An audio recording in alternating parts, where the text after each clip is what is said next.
الحمد لله رب العالمين والعاقبة للمتقين والصلاة والسلام على سيد الأنبياء والمرسلين على الصحابة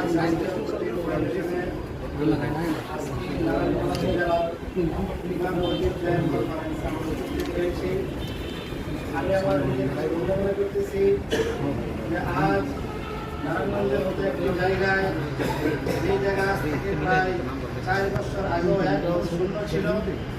আমাদের হাজার হাজার মজলুম ইমাম খতিব মুয়াজ্জিনদের মাটির মানুষের নেতা মুফতি শামীম মজুমদার হাফিজাহুল্লাহ, উনি নারায়ণগঞ্জের জেলার সংগ্রামী সভাপতি মুফতি আলাউদ্দিন আজাদী হাফিজাহুল্লাহর সাথে দীর্ঘক্ষণ আলোচনা করেন।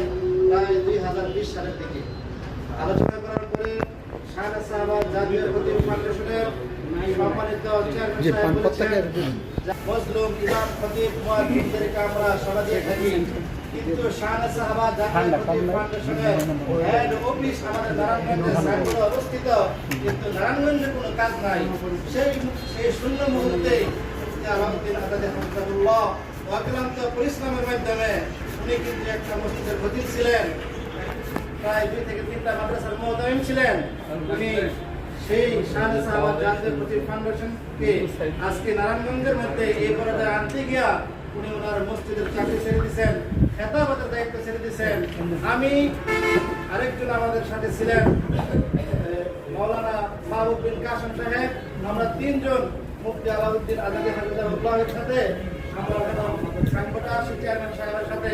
তখন চেয়ারম্যান সাহেব আমাদেরকে বলে যে নারায়ণগঞ্জে আমি থাকি, নারায়ণগঞ্জে হেড অফিস, অথচ নারায়ণগঞ্জে কোনো কাজ নাই। তখনই দ্বিধাহীন চিত্তে নিষ্কম্প কণ্ঠে মুফতি আলাউদ্দিন আজাদী হাফিজাহুল্লাহ বলেছিলেন, সাহেব চিন্তার কোনো কারণ নাই, টেনশনের কোনো কারণ নাই, নারায়ণগঞ্জকে আমরা এমন এক পর্যায়ে নিয়ে যাব যেখানে নারায়ণগঞ্জ সারা বাংলাদেশের মধ্যে নারায়ণগঞ্জ জেলা শাহরা সাহাবাদ জাতীয় খতিব ফাউন্ডেশন একটা রোল মডেল হবে। আলহামদুলিল্লাহ আজকে নারায়ণগঞ্জ জেলার সম্মানিত সভাপতি সাহেবের অক্লান্ত পরিশ্রমের মাধ্যমে দিনকে দিন বানায় নাই, রাতকে রাত বানায় নাই। যখন তখন যেখানে কোনো মজলুম ইমাম খতিব কোনো সমস্যার সম্মুখীন হয়েছে, ওনার নিজের গাছ থেকে কি পরিমাণ অর্থ ব্যয় করেছে আমি নাজমুল হাসান সাহেব জানি।